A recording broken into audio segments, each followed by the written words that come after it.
I 30 år. Dødstallet er foreløbig nået op på 150, mens 1500 er med kvister.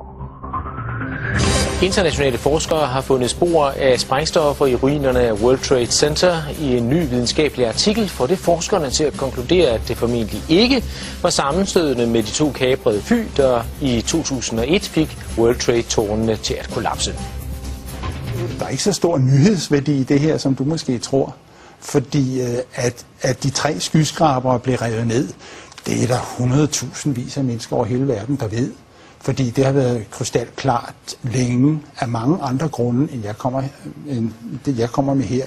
Det her, det er kun det sidste søm i kisten. Det var da jeg så bygning 7, som er den 3. skyskraber, styrte sammen. Da jeg så den første gang, fordi den styrtede ned 7 timer efter tårnene.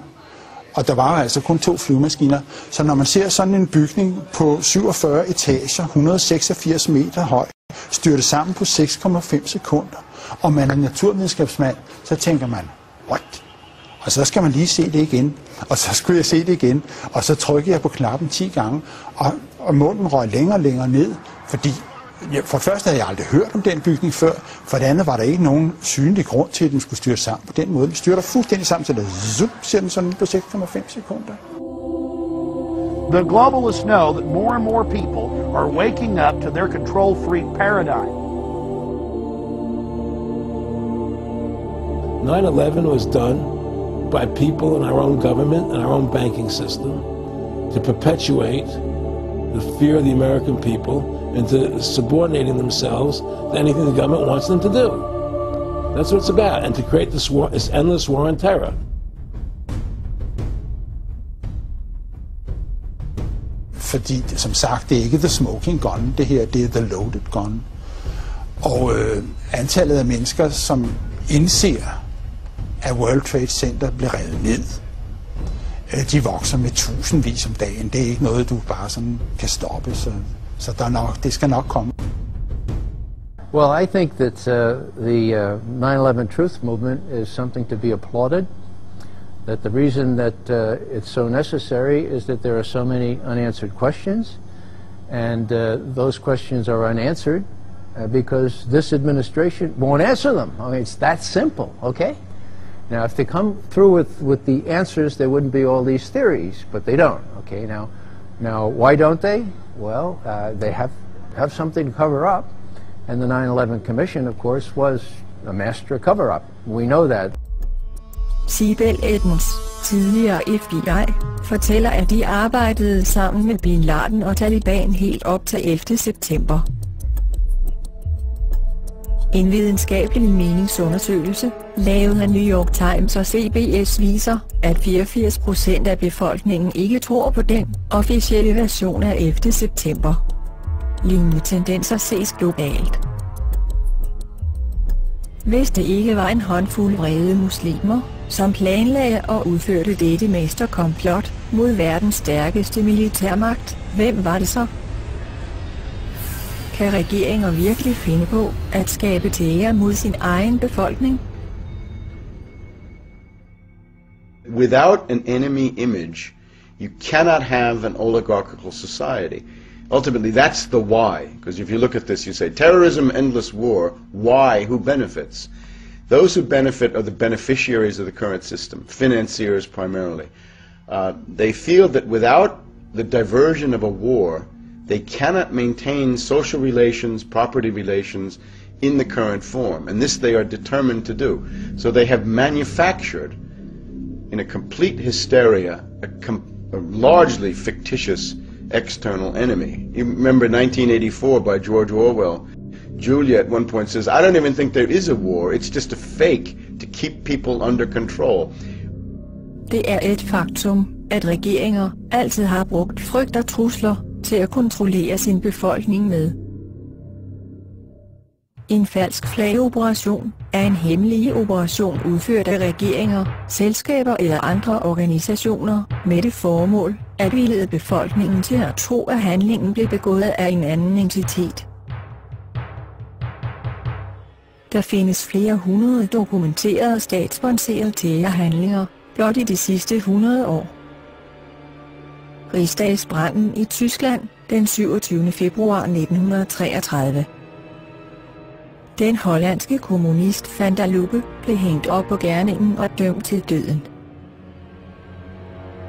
Nazisterne kunne nu lukke munden på oppositionen og indførte datiden terrorpakke med folkets velvillige accept. Først skabes problemet, så reagerer befolkningen, og gerningsmændene tilbyder nu løsningen. Det kaldes problem, reaktion, løsning. Lav en terrorhandling og beskyld en fjende. Det skræmte folk kræver omgående handling. Udfør nu den planlagte operation med folkets accept. 11. september. London. Madrid. Muhammed-krisen.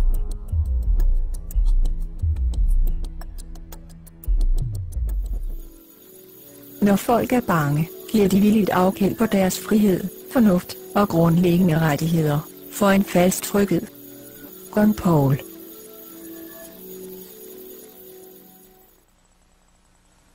In any crime, we look at who has a motive. And clearly, the oligarchs that run the New World Order world government system have all the motives, everything to gain. They've used the attacks to create a firestorm, an hysterical fear throughout the Western world. In fact, all over the entire globe. And their answer is more and more police state in nations domestically. The excuse governments need to crack down on their populations and their freedoms. And we're going to look at some more of the evidence of that. It's voluminous, to say the least, but we're going to cover some of it. If we tried to cover it all, this film would be several hundred hours long, literally. We'll also look at some of the other motives they had. It's not just about a domestic crackdown. It's about being able to militarily attack any nation that doesn't go along with the globalists, as well as the oil supply, the Central Asian oil supply. Afghanistan was the only nation holding out to allow a pipeline to go through their nation and down to the Arabian Sea. You see, the second biggest oil reserves in the world are in Afghanistan. But not just oil and not just pipelines. James Casbolt, tidligere MI6-agent. Det må komme som et chok for mange, at den globale narkohandel køres og kontrolleres af efterretningstjenesterne. Den britiske efterretningstjeneste MI6 står selv for over 90% af al importeret narko til England. Det er også afsløret gang på gang og bevist, at CIA transporterer heroin fra Østen og kokain fra Sydamerika til USA, hvor det bliver solgt og distribueret via lokale kriminelle grupper. Narkotika er big business. Faktum. Narkotika er forbudt ifølge islam. Taliban havde reduceret opiumsproduktionen med hele 91% op til invasionen af Afghanistan. Dette passede ikke ind i de engelske og amerikanske interesser. Opiumsproduktionen er gået op med 3.300% siden invasionen. Afghanistan står nu for over 90% af verdens produktion af opium, som genererer en omsætning på over $200 milliarder.